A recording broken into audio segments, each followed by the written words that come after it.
Lorsqu'on est face à une personne en détresse, le premier piège à éviter serait de ne pas parler de la souffrance qu'on a pu observer chez l'autre ou de changer de sujet. On aurait tendance à faire ça parce qu'on se dit que si on met l'accent sur la souffrance ressentie, ça va lui faire encore plus de mal. Mais en fait, c'est tout le contraire. Ça va le soulager, il va pouvoir se rendre compte qu'il peut parler de ce qu'il ressent et qu'il se sent écouté et entendu par ses proches.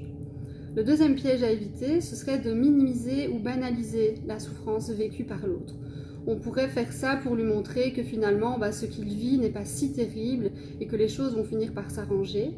Mais ça donne comme sensation qu'il n'a en fait pas le droit de se sentir mal. Et donc, ça pourrait générer en lui des sentiments comme de la honte ou de la culpabilité. Et le troisième piège à éviter, ce serait d'aller directement dans les propositions de solutions.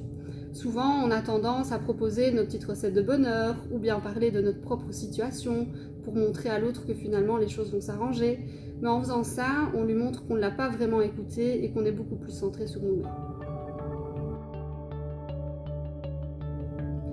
Alors, les conseils qu'on pourrait donner lorsqu'on est face à une personne en détresse, ce serait tout d'abord d'écouter la personne avec bienveillance et non-jugement lorsqu'elle vient se confier à nous.